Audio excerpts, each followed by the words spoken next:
आइए जानते हैं आज की कुछ अंतर्राष्ट्रीय खबरों को। पहले एक नजर आज की हेडलाइंस पर। पुलिस ने बताई सच्चाई, मुस्लिम बुजुर्ग का जबरन दाढ़ी काटने और जय श्री राम बुलवाने का दावा झूठा। देश में वैक्सीन से सिर्फ एक की मौत, 31 लोगों की मौत की जांच कर रही समिति ने किया खुलासा। बड़ी टूट की कगार पर मायावती की बसपा, एक और विधायक के बागी होते ही बनेगी नई पार्टी। 38 पत्नियों के पति का अंतिम संस्कार रुका, परिवार का दावा जिंदा है, जियोना चाना, उनका शरीर अब तक गर्म है और सांसें भी चल रही है। लोजपा में फूट, चिराग पासवान को चाचा पशुपति पारस को धमकी देना पड़ा भारी, पड़ी बगावत की नींव। कोरोना से मौतों के आंकड़ों में गिरावट, 75 दिनों बाद देश में आए सिर्फ 60,471 नए केस। राम मंदिर ट्रस्ट स्कीम, शिवसेना बोली पीएम नरेंद्र मोदी दे दखल, बीजेपी का पलटवार, भरोसा नहीं तो वापस ले लो चंदा। नया नियम लागू, आज से मिलेगा सिर्फ 14, 18 और 22 कैरेट वाला सोना गोल्ड हॉलमार्किंग अनिवार्य। 20 साल पहले बॉक्स ऑफिस पर हुई थी सबसे बड़ी भिड़ंत, गदर के लिए दिखा पागलपन तो लगा ले गई सबसे ज्यादा अवार्ड। टीम इंडिया का श्रीलंका दौरा, राहुल द्रविड़ ही धवन की कप्तानी वाली भारतीय टीम के कोच होंगे। 13 जुलाई से वनडे और T20 सीरीज होनी है। सोशल मीडिया पर वायरल हुए एक वीडियो में दावा किया गया कि एक बुजुर्ग मुस्लिम को 4 लोगों ने मिलकर बुरी तरह पीटा, उससे जबरदस्ती जय श्री राम के नारे लगवाए और उसकी दाढ़ी काट दी। यह वीडियो सोशल मीडिया पर तेजी से वायरल हुआ, लेकिन वीडियो के पीछे की सच्चाई कुछ और है। पुलिस ने वायरल वीडियो में किए गए इन सभी दावों के पीछे की असली वजह बताई है। गाजियाबाद पुलिस ने कहा उन्होंने FIR दर्ज कर ली है और इस मामले में एक व्यक्ति परवेश गुर्जर को घटना में शामिल होने के आरोप में गिरफ्तार किया है।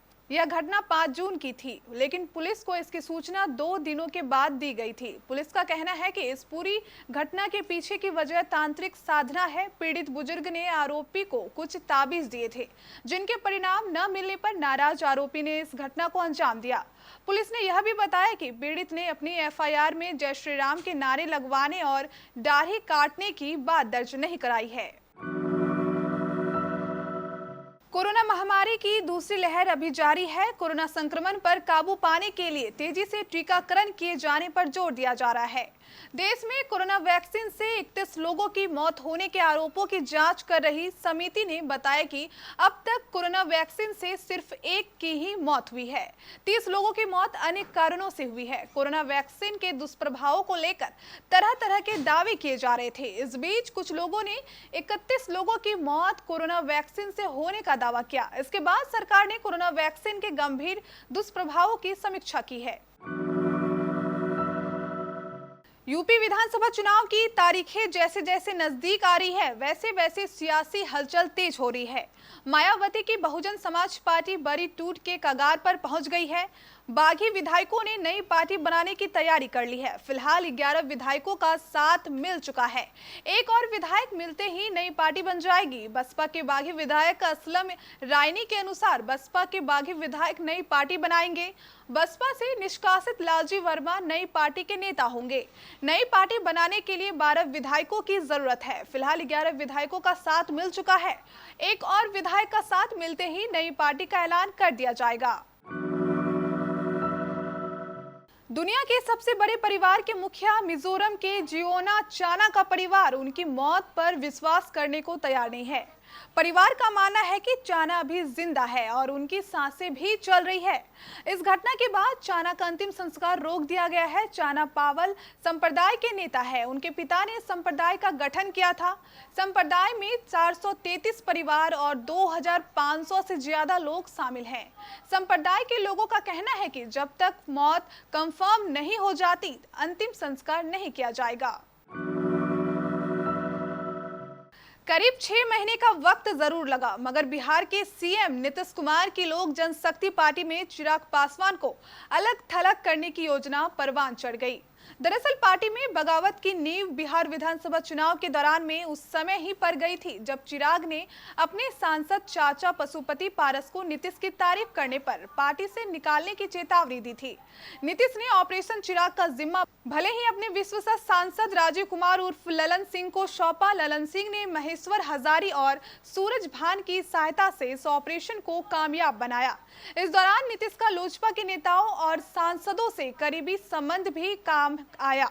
मसलन लोजपा के इकलौते सांसद महबूब अली केसर को खुद नीतीश ने साधा। दरअसल पिछली लोकसभा में जब केसर की जगह लोजपा दूसरे नेता को टिकट देने का फैसला कर चुकी थी, तब नीतीश ने रामविलास पासवान से बात कर केसर का टिकट बचाया था। भारत में पिछले 24 घंटे के अंदर कोरोना वायरस के 60,471 नए मामले दर्ज किए गए हैं, जो कि 75 दिनों के बाद सबसे कम है। स्वास्थ्य मंत्रालय की ओर से जारी ताजा आंकड़ों के मुताबिक देश में अब सक्रिय मामलों की संख्या भी गिरकर 9,13,378 पर आ गई है। इस दौरान कोरोना के कारण 2,726 लोगों ने दम भी तोड़ा है, जिसके बाद कोरोना से मरने वालों का आंकड़ा 3,77,000 को पार कर गया है। पिछले 24 घंटे में कोरोना के 1,17,525 मरीज ठीक हुए। यह लगातार 33वां दिन है जब कोरोना के दैनिक मामलों से ज्यादा संख्या उससे ठीक होने वाले मरीजों की है। अभी तक देश में कुल 2,82,80,472 लोग कोरोना से ठीक हो चुके हैं। अयोध्या में राम मंदिर निर्माण में कथित जमीन घोटाले को लेकर शिवसेना की ओर से लगातार हमला जारी है। अब शिवसेना ने इस मामले में पीएम नरेंद्र मोदी की ओर से दखल दिए जाने की मांग की है। शिवसेना ने कहा कि यदि राम मंदिर के निर्माण में घोटाले का दाग लगा है तो खुद पीएम मोदी को दखल देना चाहिए। शिवसेना के मुख्य पत्र सामना में मंगलवार को कहा गया कि राम मंदिर के निर्माण की प्रक्रिया पूरी तरह से पारदर्शी और ईमानदार होनी चाहिए, क्योंकि यह राष्ट्रीय गर्व का मामला है। इससे पहले सोमवार को शिवसेना के नेता और प्रवक्ता संजय राउत ने भी ट्रस्ट पर हमला बोला था। आज से देश में गोल्ड हॉल मार्किंग अनिवार्य हो गई है, यानी आज से आप किसी भी दुकान से सोना खरीदने जाएंगे तो आपको सिर्फ हॉल मार्क का ही सोना मिलेगा। इसकी सबसे खास बात यह है कि सोने पर लिखा होगा कि यह कितने कैरेट का है। BIS के अनुसार अनिवार्य हॉल मार्किंग से आम लोगों को फायदा होगा। यह सुनिश्चित करेगा कि उपभोक्ता सोने के गहने खरीदते समय धोखा न खाए और उन्हें आभूषणों पर अंकित शुद्धता के अनुसार ही आभूषणों की प्राप्ति हो। आज से 20 साल पहले दो सुपरहिट फिल्में रिलीज हुई थी। पहली आमिर खान की लगान और दूसरी सनी देओल की गदर, एक प्रेम कथा। दोनों ही फिल्में अपने आप में खास थी। लगान फिल्म के साथ आमिर ने बतौर निर्माता भी बॉलीवुड में अपने करियर की शुरुआत की थी। फिल्म लगान का निर्देशन आशुतोष गोवारिकर ने किया था, वहीं सनी देओल के फिल्म का निर्देशन अनिल शर्मा के हाथों में था।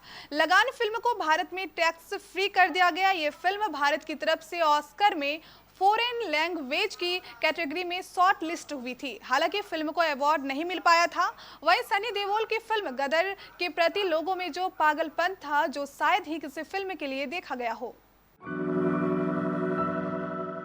भारतीय टीम के पूर्व कप्तान और राष्ट्रीय क्रिकेट एकेडमी के प्रमुख राहुल द्रविड़ श्रीलंका दौरे के लिए कोच होंगे।